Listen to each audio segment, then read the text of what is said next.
Hola estimados hermanos, que Dios les bendiga. Gustoso de saludarle en este hermoso día. El tema que queremos desarrollar hoy es Pentecostés, una fiesta inolvidable. Pentecostés era una de las fiestas que Dios había instruido a Moisés, el pueblo de Israel debía celebrar. Era una de esas tres fiestas importantes que el pueblo tomaba para poder peregrinar a Jerusalén por lo menos una vez al año en cada una de ellas. Era la fiesta de la Pascua, por un lado, que conmemoraba, pues como saben ustedes, la salida del pueblo de Israel de Egipto, donde había sido esclavo por muchos años. Igualmente, la otra fiesta era la fiesta de los tabernáculos. Y en esa fiesta se conmemoraba el peregrinaje de Israel por el desierto, cuando vivía en esas enramadas, en esas tiendas, sujeto a una vida nómada de tantas aflicciones y tantas arideces. Y la otra fiesta era la fiesta de las semanas, que es conocida en el Nuevo Testamento como Pentecostés, que no era más que aquella fiesta que se celebraba con motivo de un tributo a Dios en forma de agradecimiento a Dios por las cosechas, por todo el bien que habían recibido, por toda la bondad que habían recibido de parte de Dios en cuanto a sus trabajos agrícolas, básicamente. Ahora, vamos a leer lo que pasó en el primer siglo de la era cristiana con esto del Pentecostés. Antes de hacer un pequeño referenciamiento histórico del asunto, vamos a leer en la Biblia lo que pasó ese día, en el que nadie esperaba que sucediera lo que sucedió. En el libro de los Hechos, el capítulo 2, dice de la siguiente manera: cuando llegó el día de Pentecostés, estaban todos unánimemente juntos, y de repente vino del cielo un estruendo como de un viento recio que soplaba, el cual llenó toda la casa donde estaban sentados. Y se les aparecieron lenguas repartidas como de fuego, asentándose sobre cada uno de ellos. Y fueron todos llenos del Espíritu Santo, y comenzaron a hablar en otras lenguas, según el Espíritu les daba que hablasen. Moraban entonces en Jerusalén judíos varones piadosos de todas las naciones bajo el cielo. Y hecho este estruendo, se juntó a la multitud y estaban confusos porque cada uno les oía hablar en su propia lengua. Y estaban atónitos y maravillados, diciendo: mirad, ¿no son galileos todos estos que hablan? ¿Cómo pues les oímos nosotros hablar cada uno en nuestra propia lengua en la que hemos nacido? Partos, medos, elamitas, los que habitamos en Mesopotamia, en Judea, en Capadocia, en el Ponto, en Asia, en Frigia, Panfilia, en Egipto y en las regiones de África más allá de Cirene, y romanos aquí residentes, tanto judíos como prosélitos, cretenses y árabes, les oímos hablar en nuestras lenguas las maravillas de Dios. Y estaban todos atónitos y perplejos, diciéndose unos a otros: ¿qué quiere decir esto? Mas otros, burlándose, decían: están llenos de mosto. Bueno, esto es una breve descripción que hace Lucas en el libro de los Hechos sobre lo que aconteció aquel gran día. La fiesta de las semanas era una fiesta que había sido instituida por Dios a través de Moisés.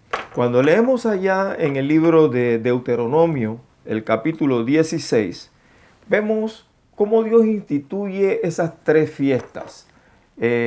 No es que no habían otras, es que estas tres fiestas eran particulares, en las que Dios hizo un énfasis particular también. Por ejemplo, en el capítulo 16 de Deuteronomio, el verso 1 dice: guardarás el mes de Abib y harás Pascua a Jehová tu Dios, porque en el mes de Abib te sacó Jehová tu Dios de Egipto de noche.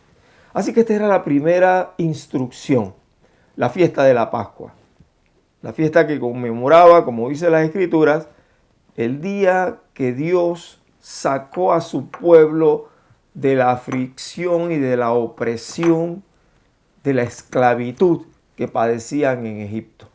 Era una fiesta que Dios había establecido para que el pueblo no olvidara lo que Dios había hecho. En ese mismo sentido, dice en el versículo 9, 7 semanas contarás, desde que comenzares a meterse la hoz en la mies, comenzarás a contar las 7 semanas, y harás la fiesta solemne de las semanas a Jehová tu Dios. De la abundancia voluntaria de tu mano será lo que dieres, según Jehová tu Dios te hubiere bendecido. Así que esta era la segunda fiesta, importante, fiesta solemne, que debería ser ofrecida al Señor de cara a la forma como Dios les había bendecido. Nadie podía presentarse con las manos vacías delante de Dios, sino que todos sin excepción, deberían presentarse con una ofrenda razonable, con una ofrenda abundante, dependiendo de la manera como Dios les hubiese bendecido. Finalmente estaba la fiesta de los tabernáculos. En el verso 13 dice, la fiesta solemne de los tabernáculos las harás por 7 días, cuando hayas hecho la cosecha de tu era y de tu lagar. Bueno, esta fiesta de los tabernáculos era una fiesta conclusiva en la que el pueblo celebraba esas vicisitudes que había pasado por el desierto. Ahora ya en la fiesta de los tabernáculos ellos hacían recordación de esto con toda la familia, con sus hijos, y hablaban de ello y se regocijaban en ello también. Estas 3 fiestas eran motivo de una celebración especial, pues tenían por costumbre subir al templo que estaba en Jerusalén a celebrar estas fiestas. Ahora, hay que hacer una acotación de algo que también resulta importante. Y hago esta acotación porque algunas personas dicen que estas fiestas, como por ejemplo la fiesta de las semanas, se derivan de fiestas paganas que practicaban los pueblos, las naciones, frente o en medio de las cuales Israel estaba inmersa.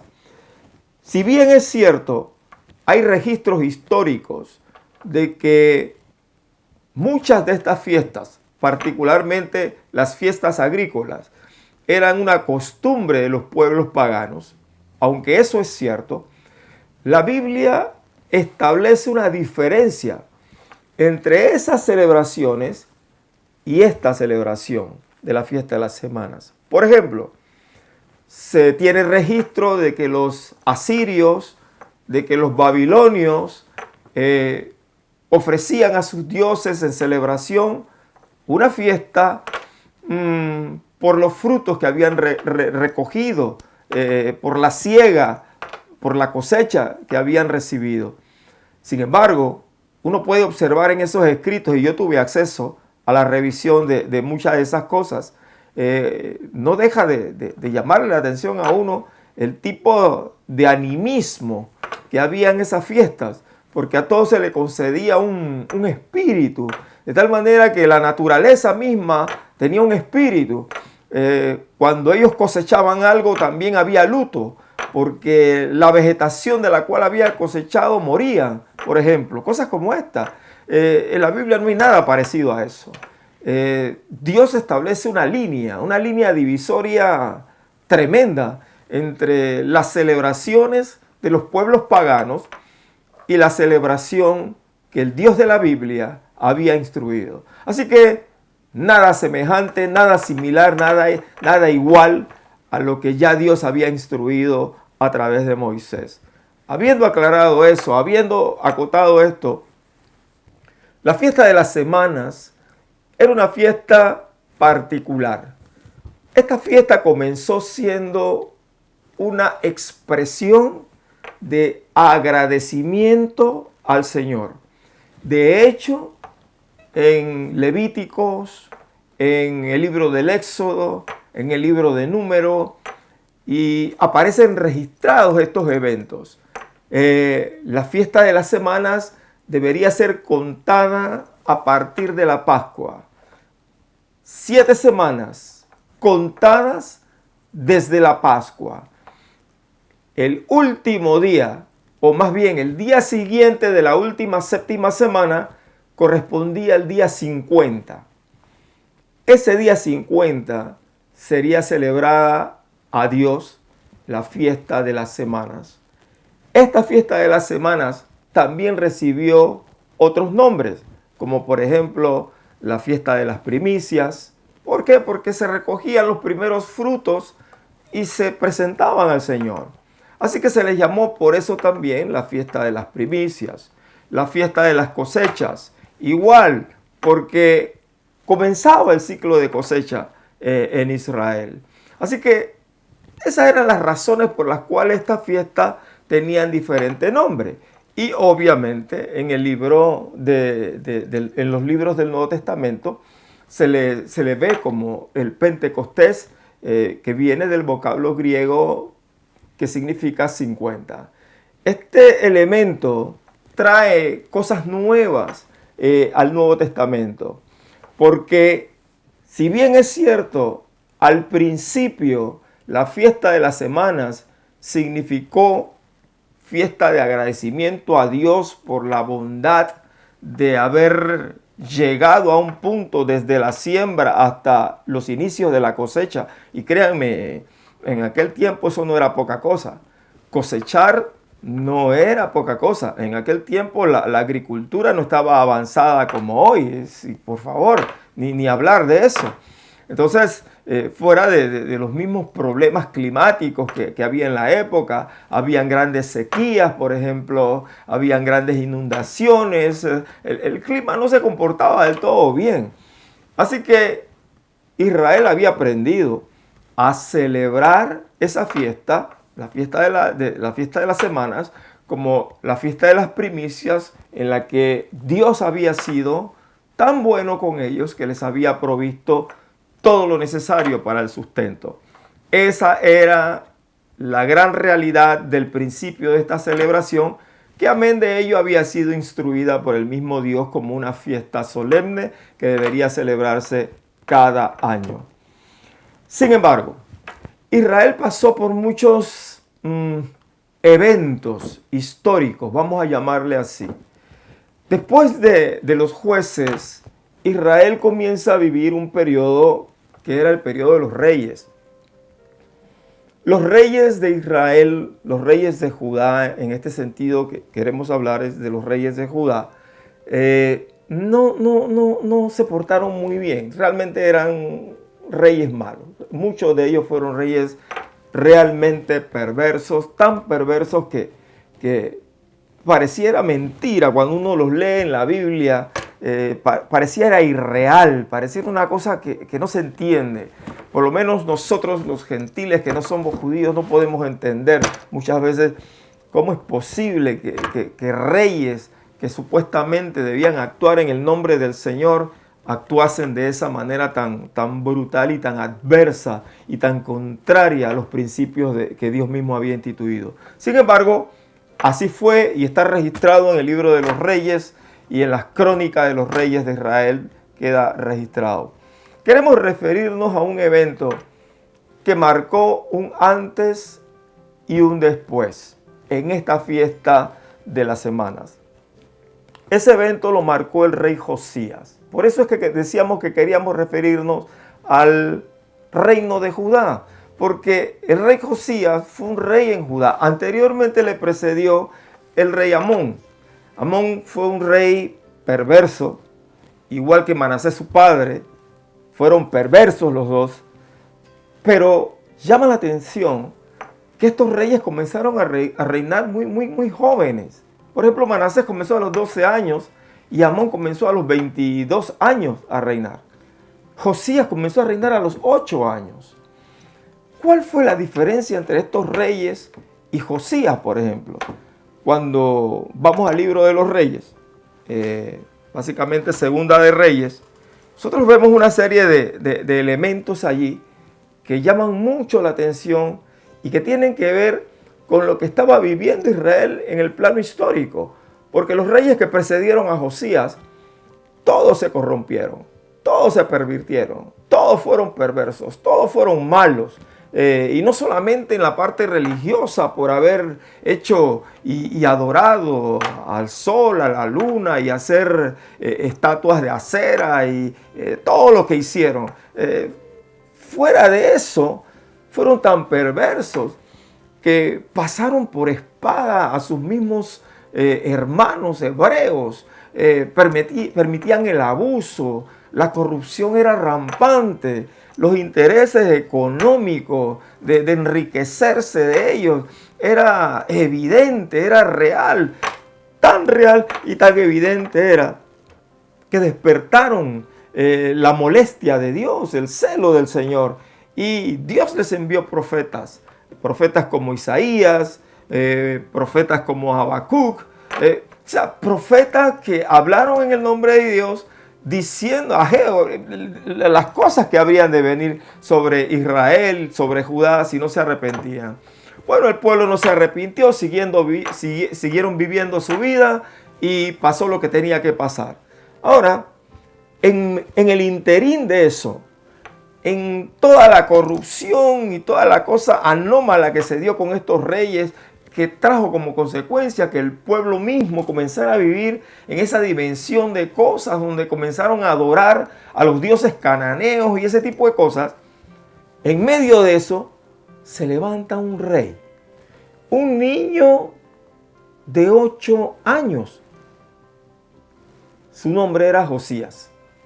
Josías comienza a reinar a esa edad y ya cuando tenía 18 años, Josías estaba reparando el templo, que estaba todo lleno de grietas, todo malogrado, producto de, uno, el olvido de los reyes anteriores, dos, el mal uso de las instalaciones del templo. Tanto mal uso hubo, tanto oprobio hubo, que imagínate, estatuas de acera dentro del templo que había construido Salomón al Señor. Habían estatuas y esfinges dedicadas al Dios del sol y al Dios de la luna, a los ejércitos del cielo, en la misma entrada de ese gran templo. El templo en sí, olvidado, lleno de grietas, lleno de moho y de polvo por todos lados. Había un sacerdote en aquel tiempo de Josías, su nombre era Hilcías. Josías lo había denominado, lo había comisionado, es la palabra, para que se dedicara al cuidado de ese templo que estaba todo malogrado y a la reparación del mismo, porque Josías quería reparar eso. Quería restaurarlo, esa era la palabra. ¿Cuál es el punto aquí? Josías, a los 18 años, él envía a su escriba, su nombre era Safán, y envía a Safán con una misión, decirle a Hilcías, que era el sacerdote en ese momento, que había un mensaje para él y para todos los que trabajaban en la obra de restauración del templo. Y el mensaje era este: todos ellos, los que trabajan en la restauración del templo, tienen de parte mía la autoridad para tomar todos los recursos y todos los bienes que hay en el templo y que han sido ofrendados y donados específicamente para su restauración. Y ninguno de ellos deberá por ninguna razón rendir cuenta de eso, porque estos hombres son gente honrada, son personas honestas. Eso fue lo que dijo Josías y ese era el mensaje a Hilcías. Así que su escriba, Safán, fue con el mensaje y cuando llega allá, no solamente da el mensaje, sino como respuesta le dice el sacerdote Hilcías: bueno, quiero decirte que hemos encontrado este libro. Entre los escombros y entre todo lo que hemos removido aquí, entre lo que reparamos, encontramos este libro. Y se lo dio Hilcías a Safán, y Safán comienza a leer el libro. Era el libro de la ley. Era el libro que había sido escrito por Moisés, donde estaban todas las enseñanzas y ordenanzas que el Dios de la Biblia había dado a Moisés para regocijo, para cuidado y observancia del pueblo de Dios. ¿Cuál es el punto aquí? Que una vez que este hombre lee el libro, entiende perfectamente bien que tiene que llevar ese mensaje a su rey, al rey Josías. 18 años tenía el rey Josías. Y llega Safán al rey Josías y le explica que el mensaje que él había dado inicialmente a Hilcías, diciéndole, bueno, simplemente los orfebres que están allá, que trabajan el oro y la plata, los albañiles que están trabajando, todos ellos, como son gente honrada, ellos no tienen que dar cuenta de los bienes que reciben, porque ellos lo administran honestamente. Le dijo, eso es lo que se está haciendo, rey, pero mira, encontramos el libro de la ley. El sacerdote Hilcías me ha dado este libro. Y comenzó el escriba a leerle el libro a Josías. Cuando terminó de leer el libro, dice la Biblia que Josías se levantó y lloró y se rasgó las vestiduras. Josías mandó a sus sacerdotes, mandó una comitiva a buscar algún profeta que estuviera allí, que pudiera decirle qué significaba ese libro. Pero ese era el hombre que se había rasgado las vestiduras y había visto lo que había sido escrito por Moisés en ese libro. Y él había entendido que había un mensaje divino. Pero ese mensaje divino no era un mensaje de aplausos, no era un mensaje de alegría, no, era un mensaje de profunda tristeza y de juicio. Por eso rasgó sus vestiduras. Pero como no entendía y quería saber más del asunto, envió a consultar al profeta de Dios. Bueno, estos hombres encontraron a una profetisa que se llamaba Hulda. Esa profetisa les dijo, vayan y digan al hombre que les ha enviado a consultar conmigo. Vayan y díganle, así dice Jehová. Y la palabra que la profetisa mandó a decir era que todo el juicio que Dios había establecido en el libro, en la Torá, en la ley, todo ese juicio iba a venir sobre Judá. Nada iba a escapar a esa realidad. Sin embargo, le dijo la profetisa de parte de Dios, pero díganle también al hombre que les ha enviado, que mientras dure el tiempo de su reinado, será un tiempo de paz y de abundancia en el que él volverá al sepulcro de sus padres en paz. Pero después de que esto haya pasado, después de que él haya sido enterrado, después de que él haya pasado a la presencia de Dios con sus padres, entonces vendrá sobre Israel, sobre Judá, todo lo que en este libro está escrito. Cuando Josías supo eso, tomó la decisión que cambió todo. Por eso es que hay un antes y un después de Josías. Hay un antes y un después de Josías. Cuando Josías escuchó la palabra de la profetisa que le trajeron sus enviados, envió a Jerusalén a todo, una reunión en Jerusalén con todos los de Jerusalén. Sus príncipes, los hombres, mira, desde el más viejo hasta el más niño tenía que subir a Jerusalén ese día. Y ese día de la reunión, el rey Josías se levantó y pronunció un voto e hizo un pacto delante de Dios. Yo quiero leer lo que dice el libro de Segunda de Reyes que dijo Josías. Y poniéndose el rey en pie junto a la columna, hizo pacto delante de Jehová de que irían en pos de Jehová y guardarían sus mandamientos, sus testimonios y sus estatutos, con todo el corazón y con todo el alma, y que cumplirían las palabras del pacto que estaban escritas en aquel libro. Y todo el pueblo confirmó el pacto. Bueno, esto cambió las celebraciones de Israel. Esto cambió el sentido que originalmente tenía la fiesta de las semanas. Porque primeramente era una fiesta de celebración agrícola, de agradecimiento a Dios primeramente, pero luego dejó de ser, producto del abandono que los mismos reyes de Israel dieron al asunto. O sea, no hubo ningún cuidado. Pasaron muchísimos años, desde los jueces hasta Josías, para que esto que acabamos de leer pasara. Fue Josías el primero que convocó la celebración de la Pascua.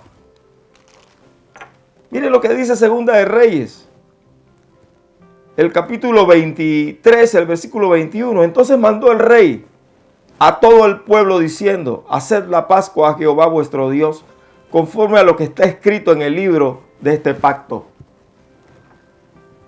Josías le dio un nuevo sentido a las celebraciones que ya Dios había instituido a través de Moisés. Esa era la razón por la cual en los tiempos de nuestro Señor Jesucristo, en el primer siglo de la era cristiana, ya la fiesta de las semanas ya no era solamente la fiesta de las primicias, ya no era solamente la fiesta de acción de gracias por lo recibido, por los frutos de la tierra, ya no era eso específicamente, sino que la connotación ahora era mayor, era superior.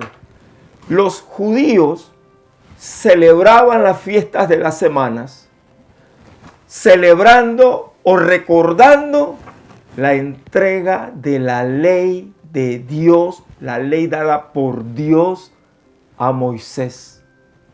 Ese era el gran elemento de la celebración de ese día.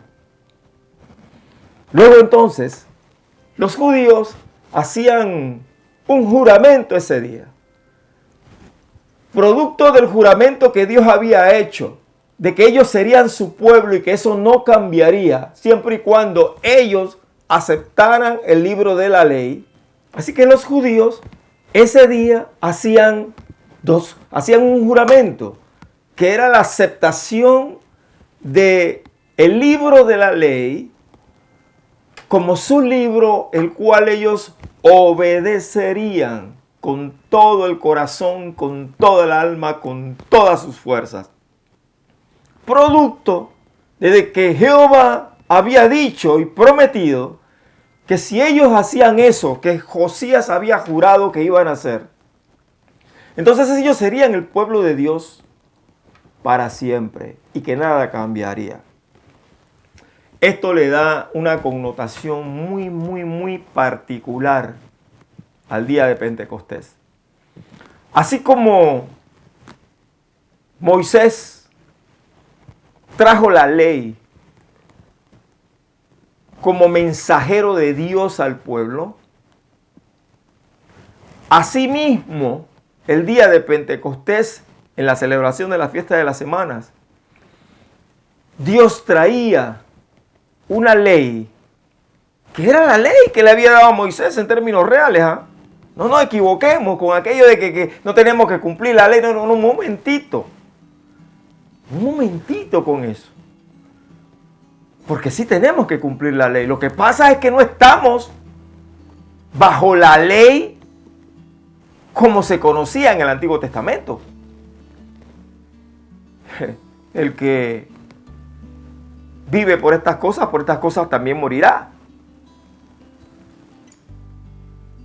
Estamos bajo la ley por la gracia de Dios, porque Jesucristo, nuestro Señor, la cumplió.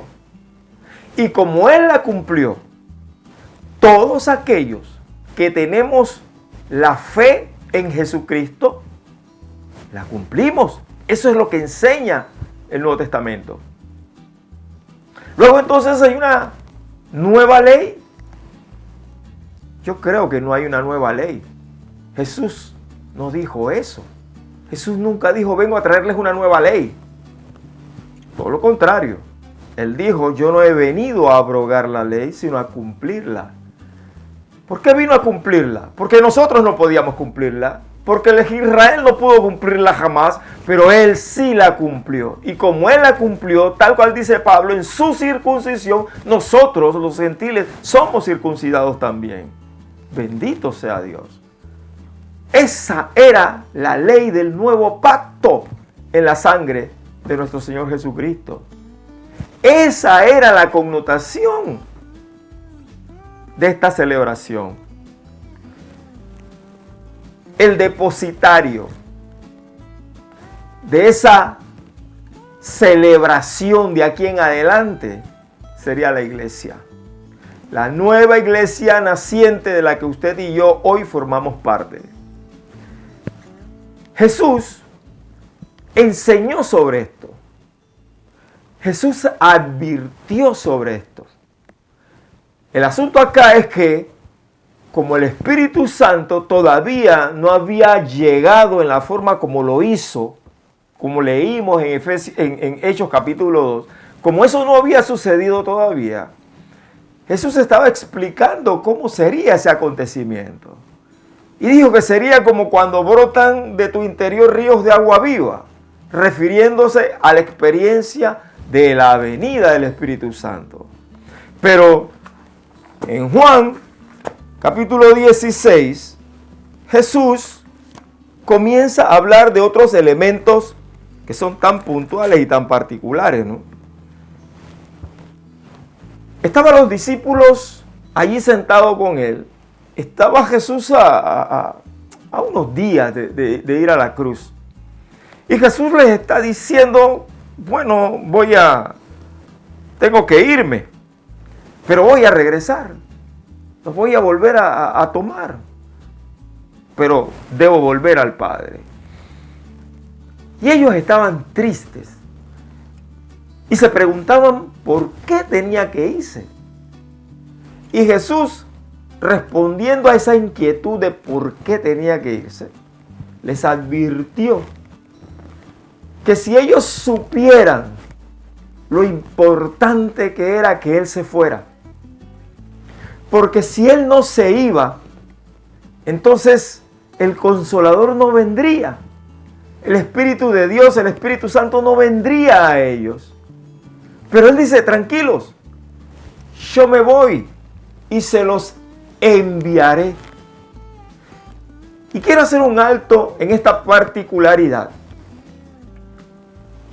Porque la venida del Espíritu Santo, narrada en Hechos capítulo 2, que de hecho Hechos capítulo 2 tiene un tremendo paralelismo con aquel evento cuando Moisés recibe la ley en el monte Sinaí, ¿no? Allá estaba el monte Sinaí, echando humo, fuego, relámpago. Y miren pues, en Hechos capítulo 2 hubo algo de eso también, ¿no? Dice que hubo un viento recio, hubo lenguas repartidas como de fuego, que se posaron sobre los discípulos, sobre los apóstoles. Entonces pareciera como que hay es que hay un paralelismo entre ambas cosas. Ya recordamos que la entrega de la ley por un lado, pero acá también se conmemoraba la entrega de la ley en la fiesta de la semana. Así que sí hay un paralelismo allí. Pero hay que buscar o hurgar más profundamente, porque en las palabras de Jesús tenemos una revelación amplia del significado de este Pentecostés. Jesús había dicho, si yo no me fuera, el Consolador no vendría. Pero dijo Jesús, yo me voy y se los enviaré. ¡Qué bendición! Porque prueba de que Jesús fue al Padre fue precisamente lo que Él dijo que sucedería. Como voy al Padre, les voy a enviar el Espíritu Santo. Luego entonces, recibimos al Espíritu Santo como testimonio de que nuestro Señor Jesucristo está en la presencia del Padre, con el Padre y en el Padre. ¡Wow! Maravilloso. Pero si Él dijo eso, también dijo, pero volveré. Entonces, si lo primero se cumple, lo segundo también va a cumplirse. Por eso es que lo estamos esperando, porque Él dijo, volveré. Él siempre cumple su palabra. Ahora,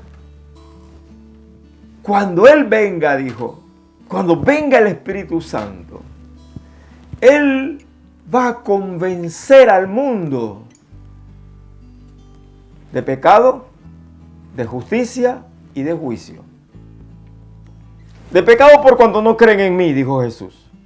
De justicia por cuanto voy al Padre y no me veréis más. Y de juicio porque el gobernador de este mundo ya ha sido juzgado. Este es el tiempo, desde ese día de Pentecostés, de esa celebración, hasta el día de hoy y hasta que Cristo venga por segunda vez.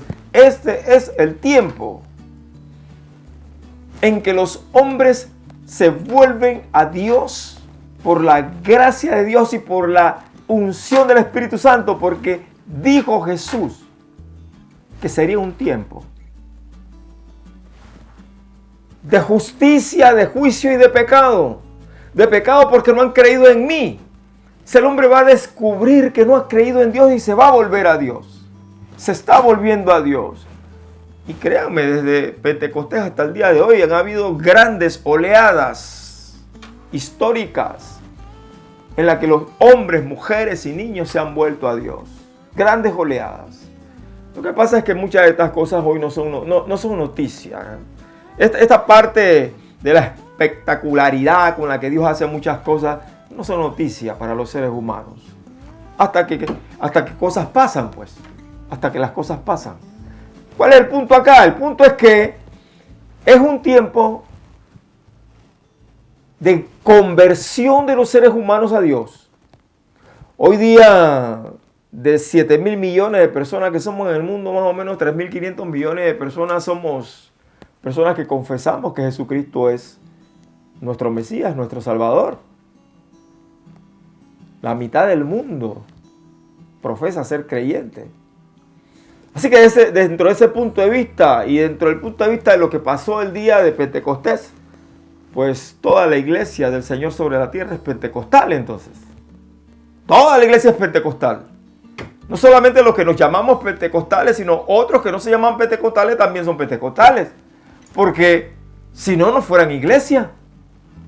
Así que, desde el punto de vista histórico, desde el punto de vista hermenéutico, bueno, somos una iglesia pentecostal. Porque si no fuese por el Espíritu de Dios que constituyó pastores, maestros, evangelistas, etcétera, etcétera, etcétera. Si no fuese por eso, ninguna iglesia estaría hoy sobre la faz de la tierra. Entonces, somos una iglesia pentecostal porque el Espíritu de Dios nos ha sido dado, porque Jesús dijo, si me fuere, se los enviaré. Y así mismo sucedió. Ahora bien, hay otras implicancias que sería bastante largo enumerar o enunciar, pero solamente vamos a mencionar algo de eso. Hay otros elementos que confluyen en esta gran celebración de Pentecostés, que tiene que ver con lo que se revela de ahí en adelante para la naciente iglesia. Ya no es solamente vino el Espíritu Santo y con esa presencia gloriosa del Espíritu de Dios surge la nueva iglesia, sino cómo surge la nueva iglesia, por qué surge la nueva iglesia y bajo qué circunstancias comienza a surgir la nueva iglesia. Y eso nos da una idea de cómo la iglesia hoy ha llegado hasta donde llegó después de tanta persecución por más de 2000 años. Después de tantas vicisitudes, tantos obstáculos, tantos problemas a lo interno mismo de la iglesia. Hoy hemos llegado aquí. Pero es que el Espíritu de Dios había estado haciendo, como lo hace el día de hoy, algo que es significativo y que Jesús mismo dijo que sucedería. Por eso es que en las palabras de Jesús está la explicación a muchas cosas que muchas veces no se entienden. Cuando leemos un versículo y nos olvidamos del resto, no entendemos. Por ejemplo, en el mismo Evangelio de Juan, en el capítulo 16, Jesús dijo: Él me glorificará, porque tomará de lo mío y os lo hará saber. Si usted saca esas palabras de Jesús de su contexto original, eso puede significar lo que sea.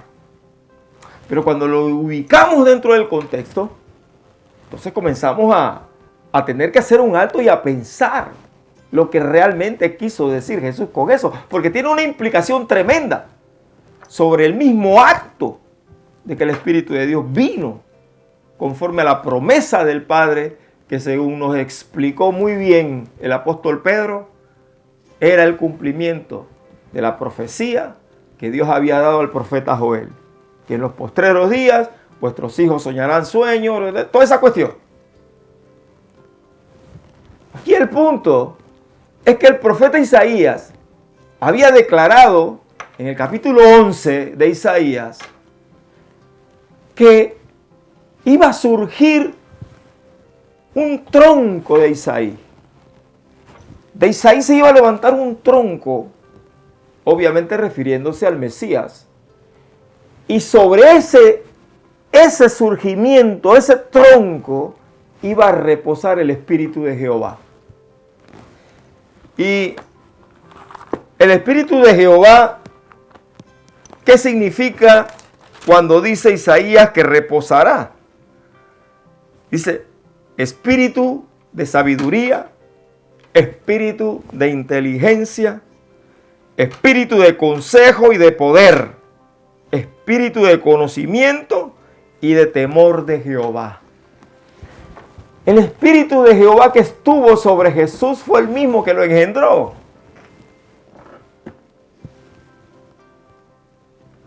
¿O no? ¿Fue el mismo que lo engendró? ¿Ya no dijo el ángel a María: y el Espíritu del Señor vendrá sobre ti? Ese mismo Espíritu fue el que reposó sobre Jesús a lo largo de toda su vida, de todo su ministerio, hasta la cruz del Calvario. Ese mismo Espíritu fue el que lo levantó entre los muertos. Y dijo Isaías que el Espíritu de Jehová que reposó sobre Jesús es espíritu de sabiduría, inteligencia, consejo, poder, conocimiento y temor de Jehová. Bueno, también recordarán ustedes, teniendo esto en mente, acuérdense que estamos tratando de encasillar las palabras que dijo Jesús. Él me glorificará, porque tomará de lo mío y os lo hará saber. Pero eso tiene un contexto. En el contexto de Isaías estamos hablando del Espíritu de Jehová que reposó sobre el Señor y le dio toda esa gracia, sabiduría, ciencia, conocimiento, temor de Jehová, todo esto. Pero recordarán ustedes el primer mensaje de Jesús. Primer mensaje de Jesús en su vida pública. Cuando llegó el día en que le dieron a leer el libro del profeta Isaías.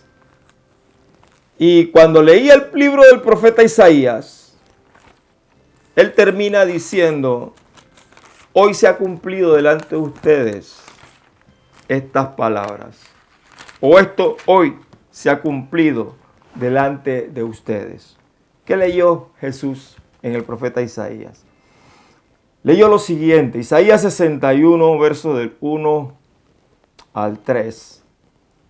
El Espíritu de Jehová, el Señor, está sobre mí, porque me ungió Jehová y me ha enviado a predicar buenas nuevas a los abatidos, a vendar a los quebrantados de corazón, a publicar libertad a los cautivos y a los presos apertura de la cárcel, a proclamar el año de la buena voluntad de Jehová y el día de venganza del Dios nuestro, a consolar a todos los enlutados, a ordenar que a los afligidos de Sión se les dé gloria en lugar de cenizas, óleo de gozo en lugar de luto, manto de alegría en lugar de espíritu angustiado, y serán llamados árboles de justicia, plantío de Jehová para gloria suya. Jesús estaba diciendo que el Espíritu de Dios vendría a glorificarle porque tomaría de lo suyo y se lo haría saber a ellos. Y no tenía que ver solamente con lo que había el Espíritu escuchado, aunque Jesús lo explica de esa manera. Lo que él escuchó en la presencia del Padre se los va a hacer saber a ustedes. Sino que lo de él, el Espíritu que reposaba sobre él, ahora le era dado a la iglesia. De hecho, Jesús dijo, el Espíritu Santo, que hasta ahora ha estado con ustedes, ¿qué dijo? Estará en ustedes. Por eso es que la enseñanza apostólica dice que ahora somos templo del Espíritu Santo, porque está en nosotros. El Espíritu de Dios que en Jesús estuvo, ahora en la iglesia está. Eso es lo que celebramos en Pentecostés. El nuevo pacto. La venida de nuestro Señor Jesucristo. La gloria y el poder del Evangelio. El Evangelio. Porque dice el apóstol Pablo que la gloria del Evangelio es esta. A Dios le agradó salvar a los hombres por la sabiduría de Dios contenida en el Evangelio. Porque el hombre desechó la sabiduría de Dios por la suya propia. Por eso Dios en su sabiduría reveló en el Evangelio su justicia. ¿Quién es la justicia de Dios? Jesucristo, el Mesías, nuestro Señor. ¿Se acuerdan lo que Jesús le dijo a Nicodemo? Así como la serpiente fue levantada en el desierto por Moisés, así como fue levantada en el desierto, así es necesario que el Hijo del Hombre sea levantado. Y todo aquel que mire al Hijo del Señor, y todo aquel que invoque el nombre del Señor, hablando del Evangelio, será salvo. Ese es el mensaje. Esa es la revelación que hay en medio de esta celebración del Pentecostés. Es la reafirmación de nuestro Dios todopoderoso y bueno, de que Él no se ha olvidado de su pueblo, de que Él tiene claro y presente la promesa que le hizo a Abraham, y que nosotros, los gentiles también, con los judíos, somos descendientes de Abraham, y la promesa también es para nosotros, al igual que para ellos, para los que se arrepientan. Ese es el mensaje que hay detrás de ello. Ahora, este no es un mensaje que está tan claro que todo el mundo lo puede ver. Este es un mensaje que tiene que ser revelado. Por eso es que el Espíritu de Dios revela lo que está en el corazón de Dios, en lo profundo de Dios. Si no, no hay manera de conocer y entender esto que estamos hablando. A ver, ¿cómo es posible que una fiesta que comenzó siendo una fiesta agrícola de agradecimiento a Dios, luego esa fiesta se transforma en una fiesta de celebración y conmemoración del recibimiento de la ley de Moisés? Y hoy día Es una fiesta de conmemoración del recibimiento de esa ley, pero bajo la gracia del nuevo pacto en la sangre de nuestro Señor Jesucristo. Miren cómo a través de los tiempos, de los miles de años, una celebración comienza a transformarse hasta llegar a nuestros días de esta manera. ¿Saben por qué? Dice la Biblia que estos son misterios. Misterios que Dios no reveló. La Biblia dice que hubo profetas a los que les fue mostrado esto y no lo entendieron. Y dice la Biblia que buscaron, escudriñaron para entender lo que el Espíritu estaba diciendo. Pero también dice la Biblia que a ellos les fue revelado que no era para ellos ni para su tiempo, sino para nosotros. Para nosotros. Que se revelaba esta gracia para nosotros. Miren lo que dice la Escritura. Obteniendo el fin de vuestra fe, que es la salvación de vuestras almas. Los profetas que profetizaron de la gracia destinada a vosotros, inquirieron y diligentemente indagaron acerca de esta salvación, escudriñando qué persona y qué tiempo indicaba el Espíritu de Cristo que estaba en ellos, el cual anunciaba de antemano los sufrimientos de Cristo y las glorias que vendrían tras ellos. A estos se les reveló que no para sí mismos, sino para nosotros administraban las cosas que ahora os son anunciadas, por los que hoy predicamos el Evangelio por el Santo Espíritu de Dios, enviado desde el cielo, cosas en las cuales anhelan mirar los ángeles. Bueno, tal cual les decía, misterios, pero ya el misterio fue revelado. Esa es la noticia. Esto que estuvo oculto desde el principio a toda la humanidad. Qué privilegio el nuestro. Que nosotros sí sepamos que esto que estuvo oculto desde el principio ya fue revelado. Y para completar el gozo, la pregunta sería, ¿qué vamos a hacer con esta revelación de parte de Dios? Bueno, hay una sola cosa que tenemos que hacer, estimados hermanos, amigos y todos los que nos están mirando por este medio. Las últimas palabras de Jesús antes de ascender al cielo fueron estas: toda potestad me es dada en el cielo y en la tierra. Por tanto, id y haced discípulos a todas las naciones, enseñándoles que guarden todas las cosas que les he mandado. He aquí yo estoy con vosotros todos los días hasta el fin del mundo. Ese es el propósito supremo por el cual el Espíritu de Dios vino. Porque Dios está concediendo a todos los hombres, tal cual te lo concedió a ti y a mí, les está concediendo la bendición y la oportunidad del arrepentimiento. Porque viene el día en que Dios juzgará todas las cosas. Y ese día ya no habrá oportunidad de ningún arrepentimiento. Así que hoy es el día de salvación para toda la humanidad. Yo quiero terminar este mensaje haciendo una oración. Yo quiero orar contigo ahora, porque puedo entender perfectamente bien que no es fácil entender lo que hoy hemos tratado de explicar. No es fácil.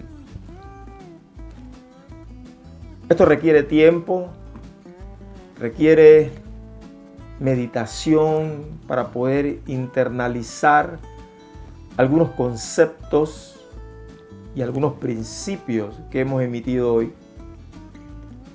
Pero es una revelación entendible porque está allí en las páginas de las Sagradas Escrituras.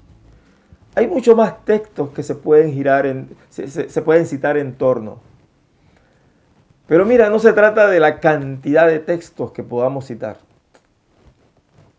Se trata única y exclusivamente del deseo, el anhelo, la decisión, la voluntad que cada uno tenga.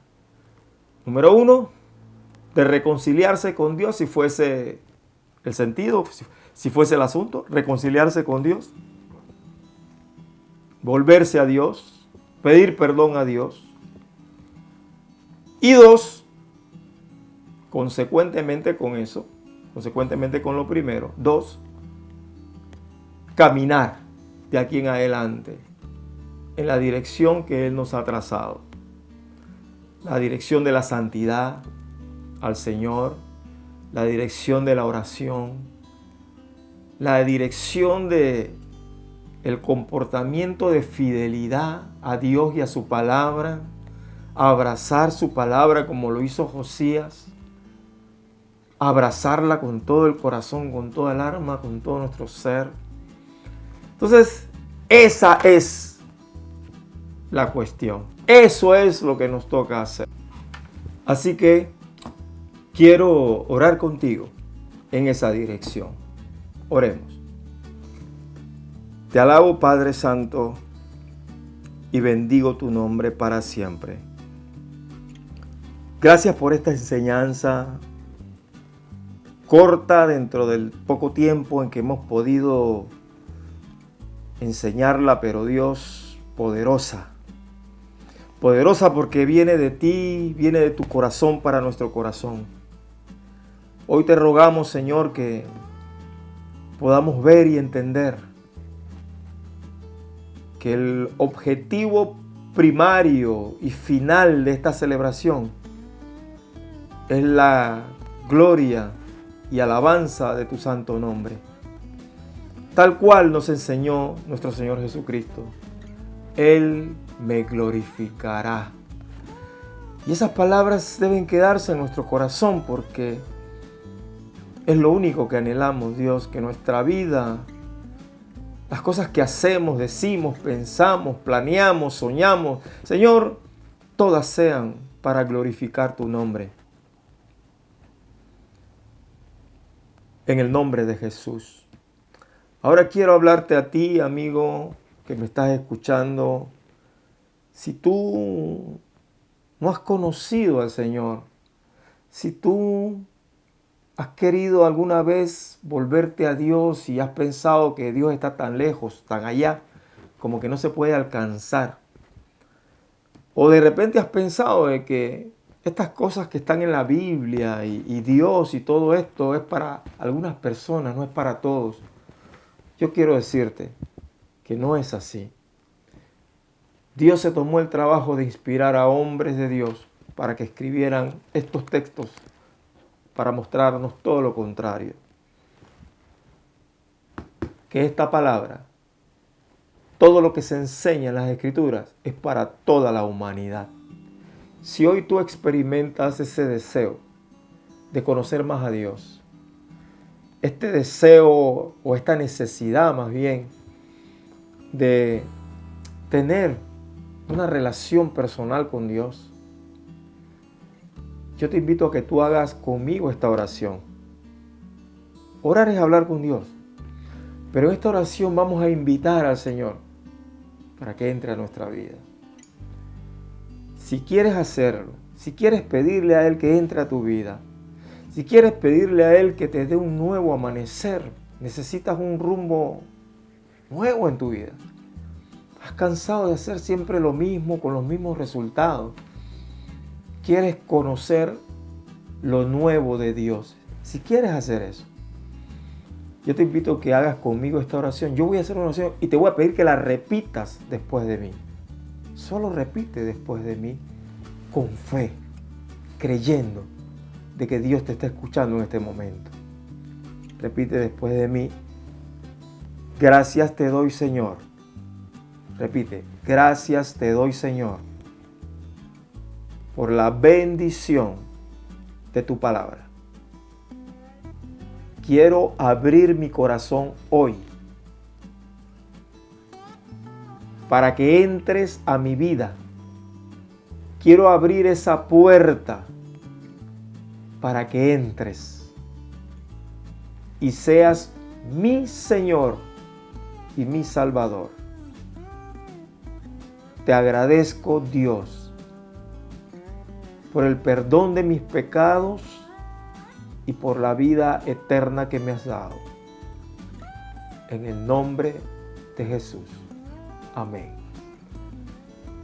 Bueno, que Dios te bendiga, te prospere y te permita la gracia de ver su gloria en tu vida de aquí en adelante como jamás soñaste que habrías de verla. Saludos.